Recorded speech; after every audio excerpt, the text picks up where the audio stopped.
Bonjour tout le monde, j'espère que vous allez bien et bienvenue pour la critique analyse du chapitre 1055 de One Piece. Je suis ravi de vous retrouver. Je vais direct crever l'abcès, s'il vous plaît, soyez respectueux dans les commentaires. C'est la première critique analyse, c'est le retour. Ça fait très longtemps que j'en ai pas fait, ça fait très longtemps que j'ai pas fait de vidéo sur la chaîne. Je l'avais dit en stream que j'avais vraiment envie de revenir et de faire des vidéos pour YouTube où je parle de One Piece, etc. Parce que j'adore One Piece, c'est le chef-d'œuvre qui accompagne ma vie depuis déjà un bon moment. J'avais envie d'en parler avec vous. Mais soyez respectueux dans les commentaires, respectez les avis différents de vous. Et puis on est parti. Alors, ces critiques analyses, ça va être très simple. Je vais prendre le scan et je vais défiler les pages et vous donner mon avis sur ce que j'ai pu entendre, sur ce que je lis, sur ce que je vois, etc. Et on commence avec le chapitre 1055, une nouvelle ère, et la suite du combat entre l'amiral Ryukyu et les fourreaux rouges et Yamato. Yamato est toujours à l'arrêt, elle ne combat pas, et Momonosuke continue de lui dire qu'il ne faut surtout pas, et qu'il est hors de question qu'elle intervienne dans ce combat. Et là, on a un peu l'ego de Momonosuke en tant que shogun qui prend le dessus. Il y a bien sûr le fait qu'il veuille qu'après tant d'années à être emprisonnée à Onigashima, à son père, qu'elle prenne son envol et qu'elle s'en aille, qu'elle visite le monde. Et il y a le fait que je suis un shogun, une fois que Luffy, etc. ne sera pas là, il faut qu'on puisse se défendre nous-mêmes. Alors pour l'instant, il avait dit à Zunesha de partir parce qu'il ne comptait pas ouvrir de nouveaux Wano, et on en parlera plus tard avec les révélations avec Pluton et le roi de Poneglyph. Mais c'est assez intéressant en fait. Et à côté de ça, ce qui est assez intéressant aussi, c'est de voir l'amiral Ryukyu complètement les éclater. Mais il y a pas match quoi. C'est-à-dire que tant que Momonosuke ne débloque pas son Borobresse, et on va le voir tout à l'heure, Ryukyu les dégomme. Il y a pas match. Il fait le 1v5 tranquille. Alors oui, il n'y a pas Yamato qui maîtrise le Haki des rois qui combat, c'est vrai. Mais je pense tout de même que dans l'idée, Ryukyu a quand même un pouvoir qui est phénoménalement puissant. Le fait d'être la nature en elle-même, c'est quand même... Et je pense que malheureusement, on est sur un combat, si on mettait Yamato contre l'amiral Ryukyu, où Yamato n'aurait pas l'avantage. Maintenant qu'elle a un Haki des rois, et d'ailleurs, quand elle frappe avec son kanabo Ryukyu au visage, il est lui-même d'ailleurs, dans le chapitre précédent, il dit qu'elle a un Haki assez puissant tout de même. Mais il n'a pas l'air non plus complètement déstabilisé par sa présence. Au contraire de ce qui va se passer plus tard d'ailleurs. Sur la deuxième page, on a Raizo, qui utilise sa technique ninja, vous savez, de l'enroulement. Et ce qui est intéressant, c'est de voir que... Est-ce que c'est... Alors je suis pas sûr que ça soit... Déjà, elle n'est pas utilisée de la même manière que contre Kaido. Mais est-ce que c'est la même technique? Je suis pas sûr. Mais ça, c'est intéressant. Là, il utilise à distance. Est-ce que du coup, son attaque perd un peu de puissance parce qu'elle n'est pas collée directement comme quand il avait attaqué Kaido? Bon, moi je pense surtout que Kaido, au moment où il avait pris l'attaque de Raizo, il avait déjà encaissé bien des trucs, et que vu que c'était au corps à corps et qu'il était en forme dragon, c'est pour ça que ça lui a fait plus de dégâts. Mais on a quand même ce côté où l'amiral lui fait croire, en se foutant de lui, qu'il a pris des dégâts, et en fait, mais pas du tout. Il annonce ça avec, en français, c'est forêt par feu. Et il lui dit d'ailleurs, si j'avais un point faible aussi évident, en ayant le pouvoir de la nature, mais tu te doutes bien que je serais pas devenu amiral au quartier général de la marine. Et c'est intéressant. Ça, il ne faut pas trop vite sauter cette partie. C'est intéressant parce que ça explique une chose, c'est... Là, ce qu'il explique, Ryukyu, c'est... Tu te doutes bien que si mon fruit, qui est la nature, si je le maîtrisais pas assez pour que un simple feu me fasse des dégâts, je serais pas amiral. Et en fait, c'est important ce qu'il dit. Parce que ça veut dire que pour être un amiral, t'es pas un pitre. Tu as appris à maîtriser des choses de ton fruit. Tu as appris à maîtriser un minimum ton acquis. Tu as appris à encaisser, à augmenter ton endurance par rapport à des points faibles. C'est important. C'était important. Parce que beaucoup de gens, j'ai vu, ça m'énerve, les gens qui décrédibilisent les amiraux parce que, on va le voir, l'amiral Ryukyu prend, met fin au combat et s'en va à la fin. Bon, vous lisez Two Piece, on a compris. Alors ensuite, il empale Raizo, il y arrive, il empale Kawamatsu, Nekomamushi, Inuarashi, ils les empalent tous. Et ben, c'est assez rapide en fait. Alors bien sûr, on est dans One Piece, donc Oda n'a pas le temps de faire des chapitres de 45 pages où les combats durent 20 pages.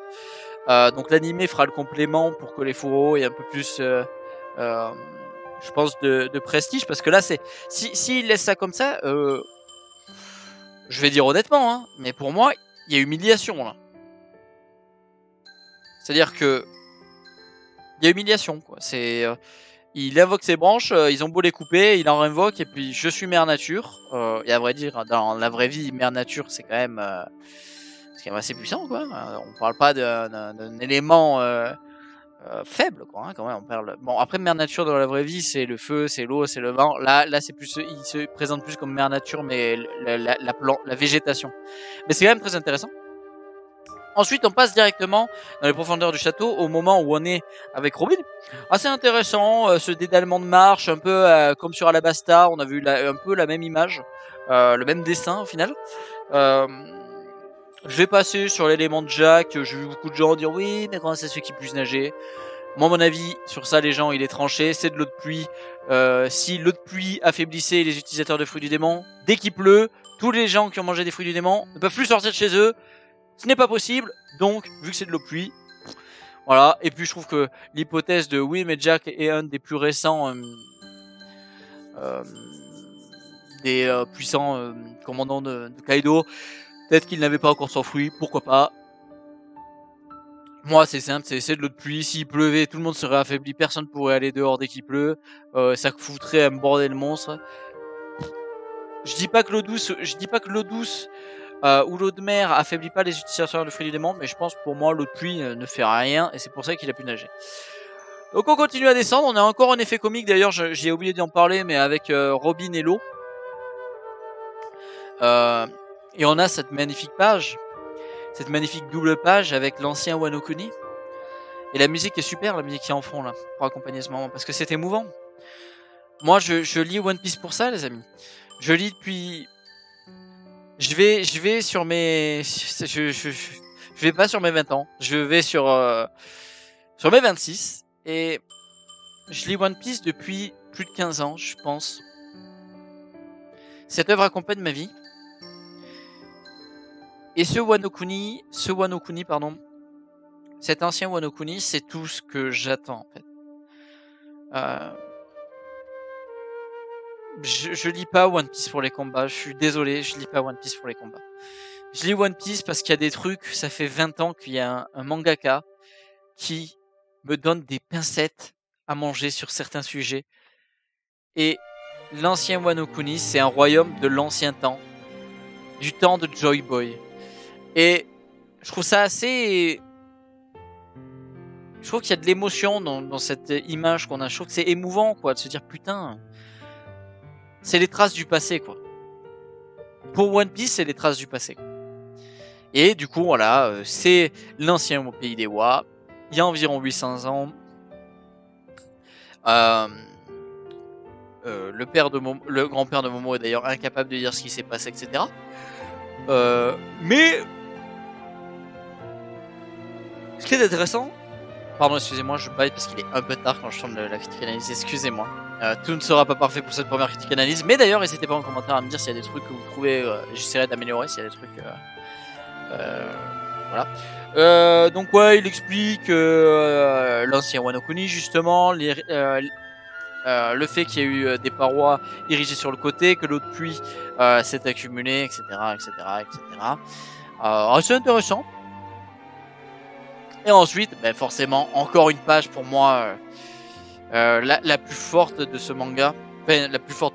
Pardon, je me suis mal exprimé, pas du manga, mais de ce chapitre. C'est Robin devant le roi de Poneglyph, quoi. C'est le 3e, quoi, les amis. C'est notre 3e roi de Poneglyph. Et vous, comme moi, cette image de Robin devant ce Rod Poneglyph qui nous dit 3 sur 4, c'est la fin. C'est encore une chose qui nous confirme que putain merde, ouais. Merde, vraiment là dans Oda dans 5 ans c'est fini. One Piece ça sera fini quoi. Je trouve ça très important. Je trouve que ça a beaucoup de force. En tout cas pour moi. Hein. Ça a énormément de force ce genre de planche. En plus d'être hyper important pour ce que c'est un Rod Poneglyph, mais aussi pour la révélation que l'arme antique Pluton repose sous nos pieds et qu'il ignore à quoi elle ressemble, qu'il ne peut pas nous la montrer, mais qu'il faut l'extraire. Bah merci Oda, mais encore une fois tu nous as donné des... Tu nous as donné... Ça me fait rire, ça me fait tousser. Tu nous as donné des miettes encore une fois. Parce qu'en fait on sait toujours pas ce que c'est Pluton. On sait juste où il est. Ah bah super. Bah super. Bah Pluton est là, il est sous Wano, super. Cool. Bah en fait on le savait déjà en soi. On le savait déjà. Non, en fait ce que ça nous confirme c'est que en réalité, tant que Momonosuke ne prendra pas la décision avec Zunisha d'ouvrir Wano Kuni, Pluton ne sera pas accessible. C'est assez intéressant. C'est assez intéressant. C'est assez intéressant. Parce qu'en fait, la protection de Wano Kuni est aussi une protection par rapport à Pluton. Donc c'est intéressant. Et ensuite, on a bien la confirmation que ce qu'a découvert Oden avec le voyage, avec Barbe Blanche, et avec Roger, excusez-moi, et avec Roger, les shoguns ne se sont pas transmis ça, parce que bah, eux, ils n'ont pas fait ce voyage. Et en fait, celui qui a transmis ce message, c'est Yamato. C'est elle qui a transmis les informations de l'ancien shogun. C'est le carnet d'Oden. C'est intéressant, c'est sympa, c'est génial. Moi j'adore. Et donc Momonosuke, lui par contre, est au courant. Lui, il sait ce que savait son père. Mais je pense que Robin ne voudra pas savoir, comme un peu la scène avec Usopp, vous savez, à Shabondi, où il avait demandé des informations sur le One Piece Oh merde, j'ai oublié son prénom. À Riley, pardon. Et Luffy avait été complètement outré, il avait dit non, mais surtout pas, on fait notre aventure et on pose pas de questions, quoi. On apprendra nous-mêmes. Ce qui est intéressant. Donc je pense que Robin ne voudra pas savoir.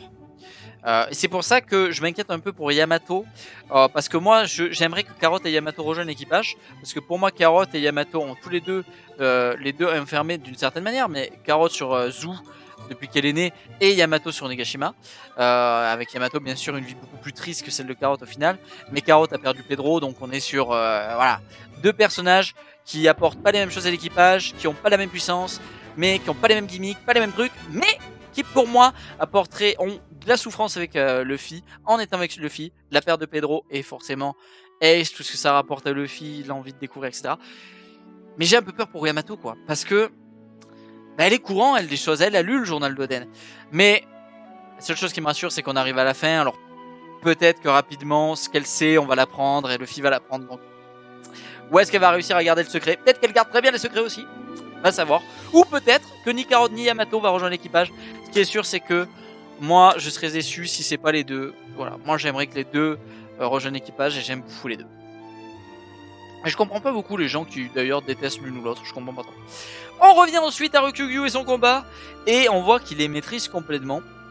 Et en fait, ce qui est intéressant, c'est qu'il nous dit, en fait, il nous confirme un truc, que, encore une fois, je trouve que beaucoup de gens survolent les pages. Il parle du fait que le pouvoir de Kaido dissuadait toute attaque contre le pays. N'oubliez pas que ce qui va arriver, les Borobres de Momonosuke, c'est une des formes qu'avait Kaido. Alors bien sûr, Momonosuke en forme humaine et en forme adulte n'a pas le haki de Kaido, n'a pas la puissance physique de Kaido, n'a pas la maîtrise du fruit comme de son fruit comme avec Kaido. Oui, c'est un fait. C'est de l'objectivité. Mais il en a le potentiel. Et ça, c'est important. Alors, bien différemment, parce que Kaido maîtrisait un kanabo et Momonosuke sera un sabreur, comme tous les samouraïs du pays. Donc, forcément, on ne sera pas dans le même style de combat, mais vous comprenez ce que je veux dire. Je pense tout de même que Momonosuke, c'est un avis personnel, hein, on n'est pas sur la théorie, moi je vous le dis quand je fais une théorie. Mais pas de théorie. Mais je pense qu'en tant que shogun, il a le haki des rois. Je pense que c'est assez important, mais je peux me tromper. Et peut-être que d'ailleurs beaucoup de gens vont pas être d'accord avec moi en disant ça, mais je le vois bien voir le haki des rois, pourquoi pas. Donc il maîtrise tout le monde et il leur dit, on dirait qu'il veut pas les éliminer. Du moins j'ai l'impression, il les élimine pas, donc est-ce qu'il veut pas, est-ce qu'il peut pas serrer assez... Bon, mais il leur dit par contre, ramenez-moi le chapeau de paille. Je veux juste éliminer le chapeau de paille et je m'en vais. Pourquoi?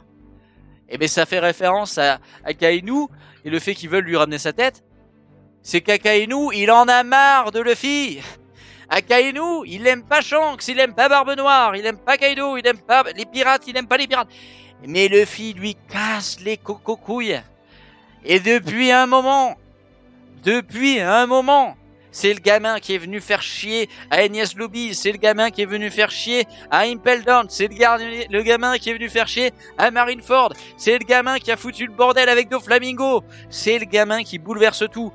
Et Ryukugyu le sait. Luffy, c'est celui qui fout la merde. On peut me parler de tous les pirates que vous voulez. Je pense qu'on va apprendre des trucs sur Baggy, tout ça, qui est en empereur maintenant. On va apprendre des trucs. Il a foutu le bordel aussi. Mais on a des pirates qui foutent beaucoup plus le bordel que d'autres. Et ce qui est rigolo, c'est que Luffy fout le bordel, mais sans faire des mauvaises actions. C'est ça qui est drôle. Et qui est tout en contradiction avec la marine. Parce qu'on a une partie de la marine qui reconnaît que ce que fait Luffy, c'est pas des mauvais actes. Fujitora, par exemple. Smoker, par exemple. Alors s'ils peuvent l'arrêter, ils l'arrêteront. C'est un pirate. Mais on reconnaît que tu fais des bonnes... Et il y a la marine full autoritaire, alors aucun laxisme. Boum, Akainu, Kizaru, Ryukugyu, boum. On est des brutes, les pirates, on vous défonce, ok? Et c'est rigolo, mais donc on a vraiment cet aspect-là aussi dans One Piece qui est assez cool, c'est-à-dire qu'on a des pirates comme, par exemple, Dracul Mihawk, extrêmement puissant, un des personnages les plus puissants de l'œuvre, le sabreur le plus puissant de l'œuvre, mais qui ne fout rien, il fait chier personne. Alors parfois il se déplace, parfois il va à Ice Blue, hein, on l'a vu, hein, arc du Barati, il était là, il se baladait, parce que donc Rick lui avait cassé les couilles sur sa route un jour où il était sorti, mais sinon il fait chier personne. On a des mecs comme Crocodile, pirate, ah ouais, mais il est en train de faire des plans machiavéliques pour prendre un royaume tout entier et avoir une arme antique. Et puis on a des mecs, des pirates, comme Luffy, wow, full sourire, full la fête, et on pète la gueule aux connards. Mais lui, il fout le bordel. Parce que les connards, dans un monde où c'est des connards, les Tenryubito, les dragons célestes, donc des connards, qui sont déjà à la tête de tout la pyramide de hiérarchie, tu vois la pyramide, ok? C'est des connards tout en haut. Et bien il y a des connards qui stabilisent, les autres connards qui stabilisent la paix. Et bien Luffy, il pète la gueule à ces mecs. Et donc, ça fout le bordel. Et donc, Ryukugyu, il le sait. Et c'est pour ça qu'il veut absolument voir le chapeau de paille. Excusez-moi, j'ai un peu divagué, mais c'est parce que moi, je trouve ça génial, en fait, l'écriture. Et d'ailleurs, Yamato le dit. Il dit, mais elle lui dit un mot. Elle lui dit, mais punaise. Laissons faire Luffy. Il veut combattre Luffy. Yamato, elle a pleinement confiance. Elle sait très bien que Ryukugyu, il a sous-estimé Luffy. Et que s'il vient avec le Zoro et Sanji, Jinbei, il est fini, Ryukugyu. Il est fini. Parce que, non, c'est fini. Mais Momonosuke, là, fait preuve de beaucoup de courage, fait preuve de beaucoup d'ardeur et de force, et refuse. Il ne veut pas de l'aide de Luffy, il ne veut pas de l'aide de Yamato, il ne veut pas plus qu'on l'aide. Il doit pouvoir se défendre avec ses hommes, avec son peuple. Ils sont forts. Ils doivent pouvoir compter sur eux-mêmes tant que c'est pas critique. Il faut le lire comme ça. En tout cas, moi, je le lis comme ça. Et il le dit, j'ai pas arrêté de compter sur vous. Et c'est vrai, depuis Punk Hazard, il compte sur nous. Enfin, pas sur moi, hein, pas sur vous. Mais depuis Punk Hazard, Kinemon et lui reposent tout sur Luffy. Et ça y est, c'est le moment de s'émanciper. J'ai 8 ans, mais je suis dans un corps d'adulte, je suis le shogun. Il a pris beaucoup de maturité dernièrement, hein, avec cette guerre quand même, Momonosuke. Beaucoup de maturité avec en accompagnant Luffy, beaucoup de maturité avec cette guerre. On voit d'ailleurs Yamato qui dit Momonosuke un peu, je pense, avec un peu d'émotion de... Waouh, ce que tu dis, et c'est vrai que ce qu'il dit, c'est beau. C'est beau ce qu'il dit Momonosuke. Et enfin, Momonosuke arrive à débloquer le Boro-Brace comme Kaido. Et là, je vais être très clair. Pour tous ceux qui sous-estiment Ryukyu. One Piece n'est pas un manga où la force est comme dans les autres shonen. Pour une raison très simple, il y a beaucoup de dénominateurs et de facteurs qui influent sur un combat. Ryukyu, il l'a dit d'ailleurs plus haut dans le chapitre, a des points faibles. Il a réussi à en compenser certains. Par exemple, le feu classique, les flammes classiques ne peuvent pas le brûler. Mais là, on parle pas de flammes classiques, les amis.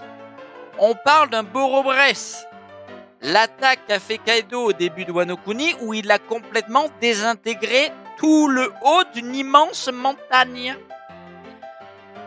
Ryukyu n'est pas c'est pas un rocher. C'est un arbre. C'est un végétal. Ça commence à cliquer ou pas? Vous comprenez que du coup, juste avec cette attaque, il a déjà un problème là ou pas? Et d'ailleurs, l'image où il est choqué par le Boro-Brace l'explique. Ryukyu, il est pas débile. Il s'est fait des plans. Il est arrivé, il a croisé King et Queen. Je vous rappelle qu'Onigashima, c'est une guerre. Oui, elle n'est pas construite comme Marineford, mais c'est une guerre. Tout comme Marineford. C'est une guerre. Il y a eu des milliers de samouraïs morts. Il y a eu une pandémie sauvée par Chopper. Donc des milliers de samouraïs sauvés. Des milliers d'hommes de Kaido sauvés et des milliers d'hommes de Kaido morts. Des milliers de blessés. Zoro, Sanji sont blessés encore. Ils sont en bonne forme, mais ils sont encore blessés. On le voit, ils ont des bandages encore. On le voit à la fin du chapitre. Donc Ryukyu, il arrive, il pète la gueule à King et Queen. Il se dit, ok, ça le fait. Je continue, en avant. Sauf que, il le dit, le seul truc qui me fait peur, c'est Kaido. Il a un dragon en face de lui qui pensait être une fraude, qui d'un coup lui sort la même attaque et la même puissance de Boro-Brace sur la gueule. Et qui le troue. Mais genre, c'est pas il le troue, il lui fait un petit trou d'une bille. Il l'explose. Et Ryukyu, il est un peu en mode, ah. Ça, c'est le premier truc que je m'y attendais pas. Alors, ce qui est cool, c'est de voir que Momonosuke permet que les fourreaux rouges, du coup, ne sont plus entremêlés par les racines. Ils sont de nouveau libres. Il relâche un Boro-Brace. Et là, Ryukyu, on a encore une case où, ah non, tu vas pas recommencer. Putain, tu vas pas m'en foutre un dans la gueule. Boum, il s'en reprend un dans la gueule. Alors, cet aspect qu'il avait très immense d'arbre très robuste, ce tronc très... donc lui est complètement carbonisé. Donc ça, il peut pas le tanker. Et on voit une petite germe qui repousse, pouf, et Ryukyu ressort. Et lui dit d'ailleurs, il faut que... Oh, calme-toi, tu veux faire cramer ta capitale ou quoi? Si ce Boro-Brace... Parce qu'on a aussi d'ailleurs, il faut le dire, on a Yamato qui nous dit, elle nous dit, ah punaise, il a enfin réussi à maîtriser son corps de dragon. Par contre, il a du mal à viser. Imaginez un moment, il se merde, il a tchoum, il vise à côté, bam, il rase la capitale des fleurs. Bon, je suis à l'extrême, et vous voyez ce que je veux dire. Donc c'est rigolo, c'est un peu pour le fait qu'Yamato dit ça et que Ryukyu lui dise putain mais tu veux raser ta capitale ou quoi? C'est un peu pour dire putain. Alors ce qui est intéressant aussi, j'ai vu peu de gens s'appuyer sur ça. Yamato dit bien il a réussi à maîtriser son corps de dragon. Et c'est vrai, Yamato peut voler, peut générer des nuages de flammes, peut lâcher des Boro-Brace. Alors il n'a pas encore toutes les facultés de Kaido avait avec le vent, vous savez, un peu comme vous savez les coups de vent, un peu comme des attaques de Zoro là. Excusez-moi, j'ai plus le nom, mais il n'a pas encore les facultés, mais il le maîtrise beaucoup mieux qu'avant. Donc Ryukyu il a là. Et donc Ryukyu, même avec les Boro-Brace, il se dit bon, c'est la merde, mais tu sais quoi, c'est comme ça, je vais t'embrocher sur toute la longueur sosie hydraté de Kaido. Et c'est intéressant, parce que ça nous confirme une chose, il ne comptait pas tuer le shogun Momonosuke. C'est la raison pour laquelle au début du chapitre, je reviens à ce que je disais, souvenez-vous, il les enlace avec ses racines, il ne les tue pas. Ce n'est pas son objectif. Son objectif, c'est pas de les combattre, c'est pas de les tuer. Mais là, il a plus le choix. Son objectif, c'est ramener la tête du chapeau de paille. Il a un trop gros problème. Il a un dragon qui lâche des attaques comme Kaido. Bon, mais merde. Tu veux me barrer la route? Tu peux faire ça? Très bien. J'arrête de te prendre pour un faux sosie, pour une merde. Je vais t'embrocher de part en part. Et ça suffit. Donc là, on le ressent bien différemment que ce qui va suivre. Mais il met c'est un coup de pression, le Rokugu. Il se dit enfin, bon, c'est fini les conneries. Là, c'est bon, j'en ai marre. Je vous détruis. Et là arrive le Haki des rois de Shanks. Alors, première chose qu'on va dire tout de suite. Oda l'a précisé. Le Haki des rois, si tu n'y résistes pas, tu t'évanouis. Donc, première chose, Rokugu, il résiste. Par contre, oui, il tremble. C'est un empereur qui vient d'arriver, les gars. C'est pas Bob le Gomme qui vient d'arriver, c'est Shanks le roux. Enfin, qui d'ailleurs est en train de partir, donc c'est un peu l'inverse. Et du coup, il dit, oh, il est surpris, ça lui vient dans le dos, il était en train de combattre, puis boum, il y a un Haki des rois d'empereur qui lui arrive dans la tronche. Attendez, mais comment vous voulez qu'il soit pas surpris? Le mec, il est déjà dans sa tête en train de se dire, je vais attaquer le nouvel empereur, je vais lui couper la tête, je vais tous leur péter la gueule. Merde, au final, j'ai un dragon qui lâche les mêmes attaques que Kaido, faut que je lui pète la gueule. Et là, en plus de ça, il s'y attendait pas. Et en plus de ça, encore un truc qui s'y attendait pas, il y a Shanks le roux qui lui envoie son Haki des rois dans la tronche en lui disant, frérot, s'il te plaît, laisse-les tranquilles. Et bordel, mais c'est normal que Rokugu, ils sont en mode, wow, tranquille. Je vous rappelle qu'un amiral qui a beaucoup de flow aussi, qui s'appelle Kizaru, il y a un certain Beth McMahon, il lui a juste pointé un pistolet sur la tempe. Il a aussi levé les bras. Et personne nous dit que Kizaru est une fraude. Non, Kizaru n'est pas une fraude. C'est un des personnages les plus puissants de One Piece. C'est juste logique. Arrêtez de croire que parce qu'un mec fait ça, c'est... Non. D'ailleurs, il le dit. C'est pas le moment de qu'on se combatte, il va le dire plus tard. Donc il serait prêt à se combattre contre le roux, mais c'est pas le moment. Je suis tout seul, première chose. On va énumérer je vais énumérer l'objectivité. Il désobéit à Akainu. Il a pas le droit d'être là. Première chose, il devrait pas être là. Deuxième chose, il veut combattre déjà le nouvel empereur. Il a un problème, c'est qu'il y a un dragon qui a la puissance de Kaido sur les Boro-Bress. C'est déjà un problème.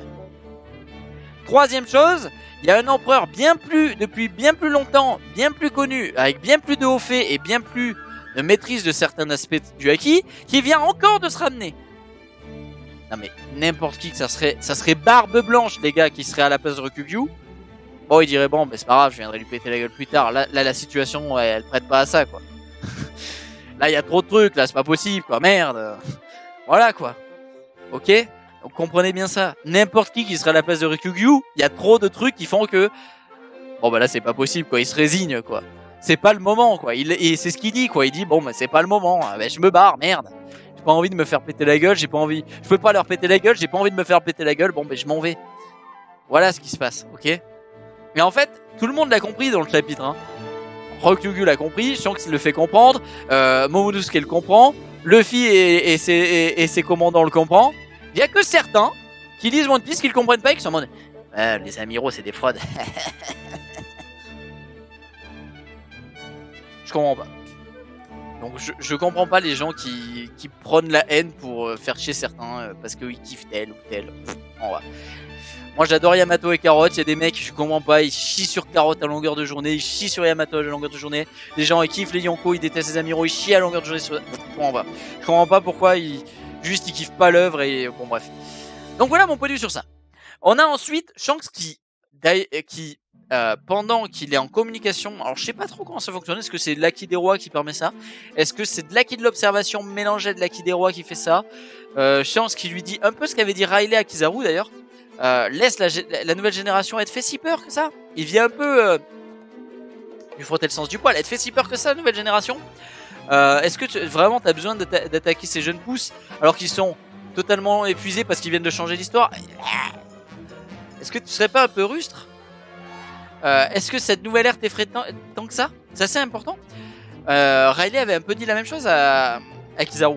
Et moi j'aime bien parce que c'est aussi un peu, on arrive à Shonen chapitre, mais c'est un peu une manière aussi, on sait que la marine, elle est puissante parce que c'est une armée immense, composée de beaucoup d'échelles de puissance qui diffèrent. Les amiraux, les vice-amiraux, le gouvernement mondial, les chevaliers des dragons célestes, le CP0, le CP9, etc. etc., etc.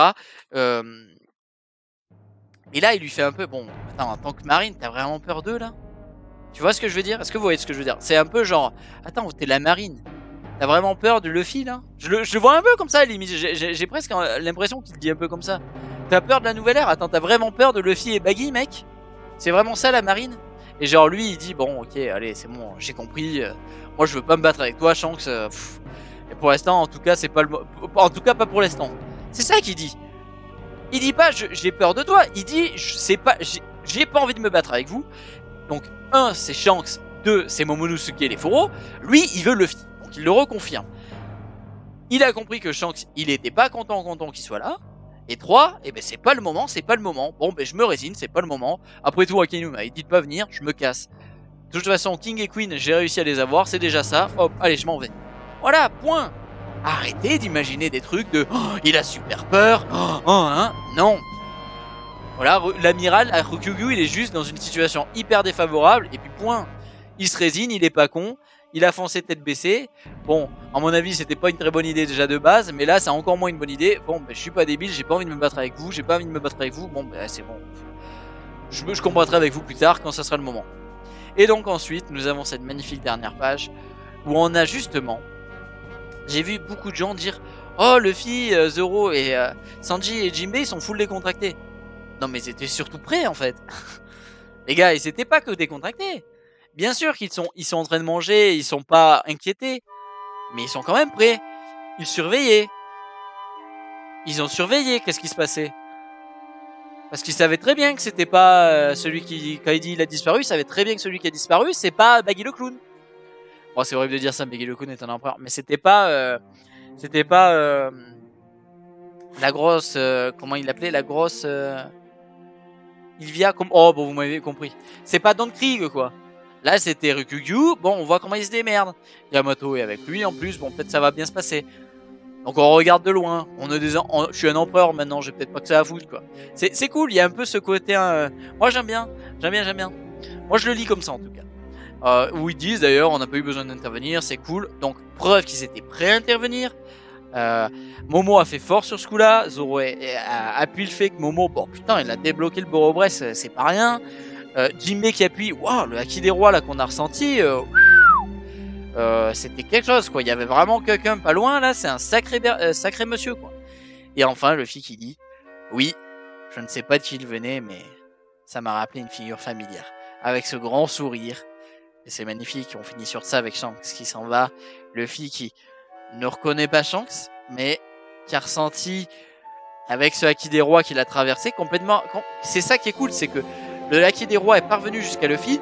Donc le Haki des rois qui est parvenu à Ryukyu était très attention à ce que tu fais. Je suis pas content de ce que tu fais. Je suis pas content que tu ailles faire chier les mecs là. Arrête, amiral, là tu m'énerves. Et en même temps, le même Haki des rois qui est parvenu à Luffy, c'est un Haki des rois très chaleureux, très familier, très paisible, très agréable. Moi, quand je le vois à son grand sourire. Donc, comme quoi, moi, je trouve que ce chapitre était vraiment bon. Je le lis avec beaucoup plus de profondeur que je trouve que beaucoup qui étaient là, oui, machin, bidule. C'était mon avis en tout cas pour ce chapitre 1055. J'espère que cette critique analyse vous a plu. On va s'arrêter là, sur cette magnifique musique. Soyez respectueux dans les commentaires si vous êtes d'accord ou pas avec moi. N'hésitez pas à me donner votre avis, à vous abonner, à mettre un j'aime, à en parler de cette review, de cette critique analyse à vos proches. S'ils aiment les critiques analyses, moi je serais ravi que vous me rejoigniez pour les critiques analyses pour les prochaines, etc. On se retrouve pour le 1056.